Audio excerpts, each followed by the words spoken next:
नित्यम क्लासेस में आपका स्वागत है। और जैसे कि आपको पता है कि हम पढ़ रहे थे 12th क्लास फिजिक्स में, हमारा जो चैप्टर चल रहा है वो चल रहा है वैद्युत धारा। और इसमें आज हम जो पढ़ेंगे वो पढ़ेंगे किरचॉफ के नियम। और किरचॉफ के नियम जो हमें पता है कि कितने होते हैं। हमारे पास किरचॉफ के दो नियम है। पहला नियम यानी प्रथम नियम जिसे धारा का नियम या संधि का नियम कहते हैं, और शॉर्ट में इसको हम कहते हैं KCL। और जो दूसरा नियम है, द्वितीय नियम को कहते हैं हम वोल्टा का नियम या फिर पास का नियम। और शॉर्ट में इसको हम लिखते हैं KVL, Kirchhoff voltage law and Kirchhoff current law. तो बात करते हैं हम पहला हमारा वो क्या है आपका धारा का नियम। तो धारा का नियम या फिर संधि का नियम किसे कहते हैं? तो किरचॉफ के अनुसार किसी भी संधि पर मिलने वाली समस्त धाराओं का बीजगणितीय योग शून्य होता है। सभी यानी कि अगर कोई संधि है, मान लीजिए A, ये कोई आपकी संधि है A, इस पर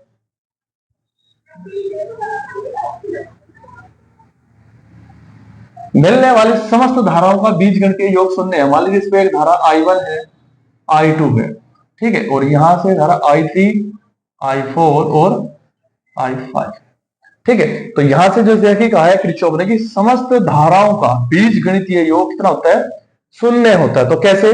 जैसे मान लीजिए अगर यहां से मैं कहता हूं कि जो संधि की ओर जा रही है, यानी संधि की ओर आने वाली धारा को अगर मैं पॉजिटिव लूं और दूर जाने वाली जो धारा है उनको मैं नेगेटिव लूं, तो कह सकते हैं कि I1 plus I2 minus I3 minus I4 minus I5। यानी आपके पास ये 5 धाराएं थी, यानी I1 और I2 जो है वो संधि की ओर आ रही है, और I3, I4 और I5 जो क्या है संधि से दूर जा रही है, ठीक है। तो अगर मैं संधि की ओर आने वाली धाराओं को पॉजिटिव लूं और दूर जाने वाली धाराओं को नेगेटिव लेता हूं, तो कह सकते हैं कि I1 plus I2 minus I3 minus I4 and minus I5 equal to 0। या फिर कह सकते हैं कि I1 plus I2, minus sign है, दूसरी साइड अगर लेके जाएंगे तो पॉजिटिव हो जाएगा, यानी I3 plus I4 plus I5,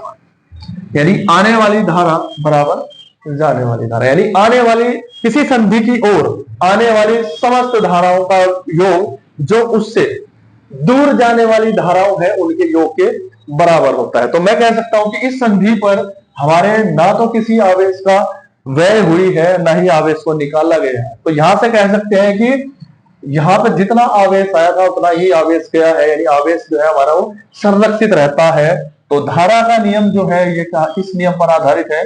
ये आवेश के संरक्षण पर आधारित है। किस नियम पर आधारित है? आवेश के संरक्षण पे, क्योंकि जितनी धारा यहां से संधि पर आएगी उतनी ही धारा क्या होगी? निकल जाएगी, ठीक है।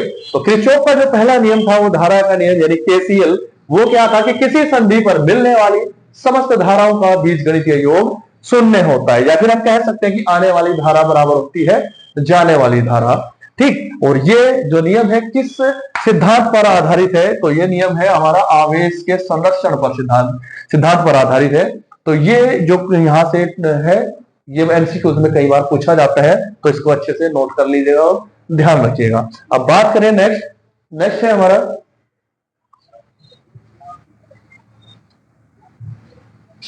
तो बात करेंगे सेकंड है हमारा क्या करेंगे? सेकंड है वोल्टा का नियम या फिर पास का नियम। सेकंड वोल्टा का नियम या फिर पास का नियम। वोल्टा का यह नियम या फिर पास का नियम, और कहते हैं उसको KVL, किरचॉफ वोल्टेज लॉ। तो यहां से जो इस का कथन है वो क्या है कि किसी भी पास या फिर बंद लूप में किसी भी अवयव में बहने वाली धारा और उसके संगत प्रतिरोध, किसी भी अवयव में बहने वाली धारा और उसके संगत प्रतिरोध के गुणनफलों का बीजगणितीय योग उसमें विद्युत वाहक बलों के कुल बीजगणितीय योग के बराबर होता है। ठीक है, तो मान लीजिए अगर कोई है उसमें आई और आर यानी बहने वाली धारा और संगत प्रतिरोधों के गुणनफलों का बीजगणितीय योग उसमें विद्युत वाहक बलों के बीजगणितीय योग के बराबर होता है। ठीक है, तो बात करेंगे, मान लीजिए एक सर्किट है आपके पास,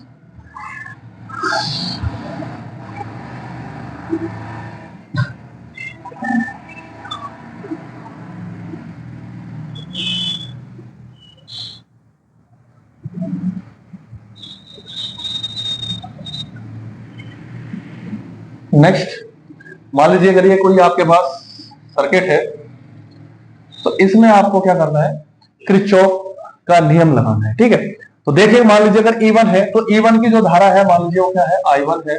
E2 की जो धारा है वो, यानी ये कोई सेल है E2, इसकी जो धारा है वो क्या है, आपकी I2 है।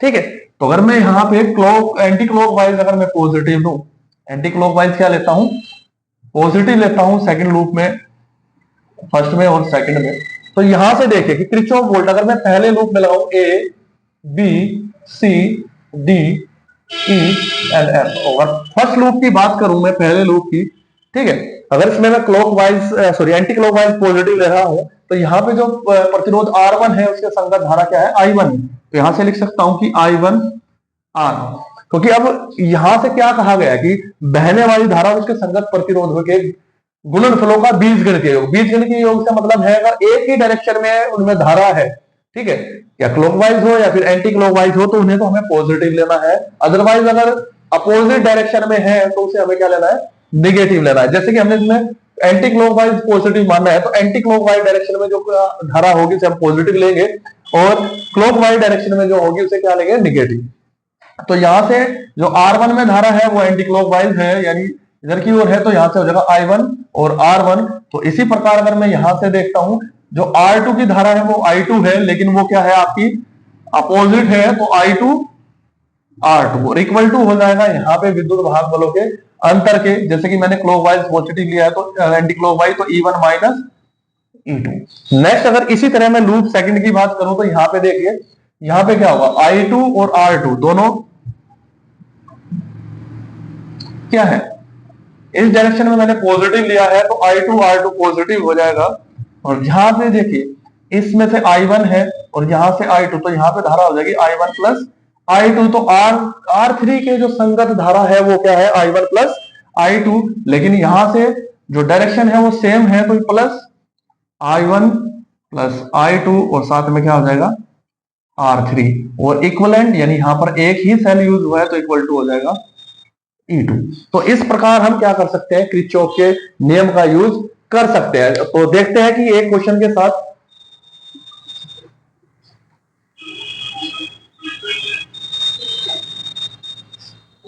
एक क्वेश्चन है आपके पास, एक सर्किट, जैसे मान लीजिए अगर कोई संयोजन इस प्रकार दिया हुआ है, ये 2 ओम का एक रेजिस्टेंस है, एक 2 ओम का रेजिस्टेंस, एक 4 ओम का रेजिस्टेंस, इसके बीच में क्या है, एक बैटरी लगी हुई है, सॉरी सेल, एक सेल लगा हुआ है, इसकी भी जो वोल्टेज है वो 2 वोल्ट है। ठीक है, अब A और B हमारे पास 2 पॉइंट है। ठीक है, नेक्स्ट अगर देखें तो यहाँ पे क्या है, यहाँ पे भी एक बैटरी लगी हुई, सॉरी सेल लगा हुआ है, माइनस प्लस, इसकी भी कितनी वोल्ट है, ये भी 2 वोल्ट का है। और नेक्स्ट यहाँ पर जो है एक 8 ओम का प्रतिरोध लगा हुआ है और नेक्स्ट भी एक 8 ओम का प्रतिरोध लगा हुआ है। तो हमें क्या करना है, इस सर्किट में A और B के तुल्य क्या निकालना है, A B के बीच हमें विभवांतर निकालना है। तो यहाँ पर इस सर्किट में अगर देखें, अगर हम तुल्य प्रतिरोध निकाल लें, लेकिन यहाँ पे सेल के हैं एक से अधिक लगे हुए हैं, तो नॉर्मली हम इसमें प्रतिरोधों के संयोजन का यूज नहीं कर सकते, तो किरचॉफ का नियम इसमें हमें लगाना पड़ेगा। फर्स्टली अगर देख लीजिए ये दोनों क्या है, ये दोनों प्रतिरोध आपके श्रेणी क्रम में है, इसी प्रकार ये 2 प्रतिरोध आपके क्या है, समांतर क्रम में है। इन्हें आप क्या कर सकते हैं, सोल्व कर सकते हैं। अगर मैं मानता हूं कि ये दोनों अगर श्रेणी में है तो श्रेणी में पढ़ा था मैंने भी R equal to R1 plus R2, यानी 2 प्लस 2 2 प्लस 2 इक्वल टू हो जाएगा 4 ओम। तो यानी इनकी जगह मैं क्या यूज कर सकता हूं, तो इन दोनों के संयोजन की जगह मैं यूज कर सकता हूं एक ही प्रतिरोध, तो वो हो जाएगा यहाँ पे 4 ओम।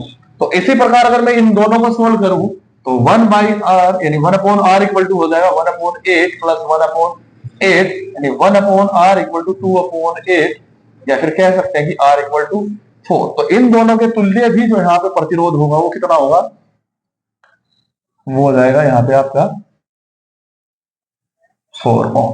ठीक है, तो अब ये सर्किट हमने थोड़ा कुछ सोल्व कर लिया है। अब इसमें हम किरचॉफ वोल्टेज लॉ लगाएंगे। एक लूप हमारे पास ये है और एक लूप हमारे पास ये है। तो देखते हैं यहां से अगर इसमें धारा देखें, मान लीजिए इसमें धारा I1 है, ठीक है, और इस सेल के कारण जो धारा है वो क्या है, I2 है। तो यहां से अगर मैं देखता हूं 4 के संगत जो धारा होगी I1 होगी, लेकिन यहां से जैसे इस पाथ में मूव करेगी तो यहां से धारा I1 आएगी, लेकिन इस पॉइंट से जो यानी इस सेल के कारण जो धारा होगी वो I2 होगी, और सेम डायरेक्शन है तो ऐड हो जाएगी यानी I1 प्लस I2। ठीक है, तो अब मुझे क्या करना है, इसमें अलग अलग लूप में मुझे किरचॉफ वोल्टेज लॉ और करंट लॉ यूज करने हैं। ठीक है, तो जहां पे हमने क्या करा है, करंट लॉ यूज करा है, क्योंकि I1 और I2 दो धाराएं आई है, तो जो मुझे पता था कि पॉइंट बी पर जब मैं संधि का नियम लगा रहा हूं तो I1 धारा इधर से आ रही है और I2 इधर से आ रही है, तो जो नेट धारा होगी यानी आने वाली धारा इसका योग इक्वल टू जाने वाली धारा, तो आने वाली का योग कितना हो जाएगा I1 प्लस I2। तो यहाँ पे जो धारा होगी चारों में वो कितनी हो जाएगी, I1 प्लस I2। तो फर्स्टली मुझे देखो, अगर मुझे यहाँ पे विभवांतर निकालना है तो V इक्वल टू होता है IR, तो मेरे पास R है लेकिन I नहीं है, तो मुझे सबसे पहले I1 और I2 निकालने पड़ेंगे, उसके बाद मैं इनका विभवांतर बता सकता हूं। तो फर्स्टली इस जो लूप है, इस लूप में मैं किरचॉफ वोल्टेज लॉ लगाता हूं, तो यहाँ पे क्या हो जाएगा, फर्स्टली अगर मैं क्लॉकवाइज पॉजिटिव लेता हूं और इस सेकंड में लेता हूं एंटी क्लॉकवाइज। ठीक है, तो यहां से क्या होगा, तो 4I1 next plus 4I1 plus 4I2 equal to 2, या फिर कह सकते हैं कि I1 plus 4I2 equal to 2, या फिर 4I1 plus 2I2 equal to 1। Equation number first. अब बात करें लूप सेकंड की, तो लूप सेकंड में यहां से हो जाएगा 4I2 प्लस 4I1I2। ठीक है, 4I1 plus 4I2 equal to 2। ठीक है, तो यहां से अगर मैं देखता हूं तो कितना हो जाएगा, ये 4 और 4 8, यानी 4I1 plus 8I2 equal to 2, या फिर 2I1 plus 4I2 equal to 1। Equation number 2।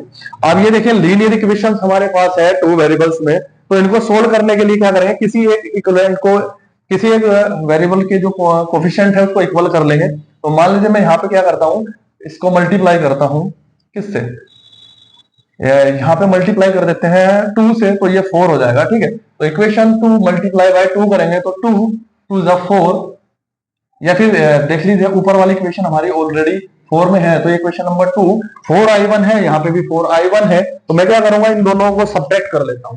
तो सब्ट्रैक्ट करने पर यानी 4I1 plus 8I2 equal to 2, 4I1 plus 2I2 equal to 1। अगर सब्ट्रैक्ट करेंगे तो सब्ट्रैक्ट करने पर जो चिन्ह होंगे वो चेंज हो जाएंगे, तो 2 में से जो 6 या सॉरी 8 में से 2 गया तो 6I2 इक्वल टू हो जाएगा 1, एंड I2 इक्वल टू हो जाएगा 1/6। I2 इक्वल टू हो जाएगा 1/6, और I2 की वैल्यू अगर किसी भी इक्वेशन में पुट करें, मान लीजिए इक्वेशन फ्रॉम इक्वेशन 1, तो आप 4I1 प्लस 2, I2 की वैल्यू है 1/6 equal to 1, 4I1 equal to हो जाएगा 2 3 जा 6 1/3, और 1 माइनस 1/3 हो जाएगा आपका 4I1 इक्वल टू 3 1 जा 3, 3 1 माइनस 2 यानी 3 माइनस 1 इक्वल टू 2/3, या फिर कह सकते हैं कि I1 इक्वल टू 2/3 इंटू 1/4,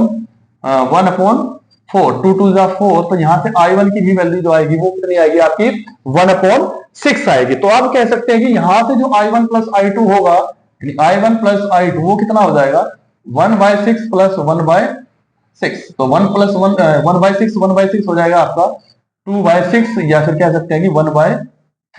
तो यहाँ पे जो धारा का मान है वो कितना है 1/3 है। तो अगर मुझे यहाँ पे ए बी के बीच यानी VA माइनस VB अगर आपको निकालना है वो कितना हो जाएगा, यानी दोनों के बीच पोटेंशियल डिफरेंस यानी विभवांतर आपको निकालना है V इक्वल टू IR, आई की वैल्यू हो गई 1/3 और ओम हो गया, पहले प्रतिरोध की मान पावर 4 हो गया, तो आंसर हो जाएगा आपका 4/3 वोल्ट।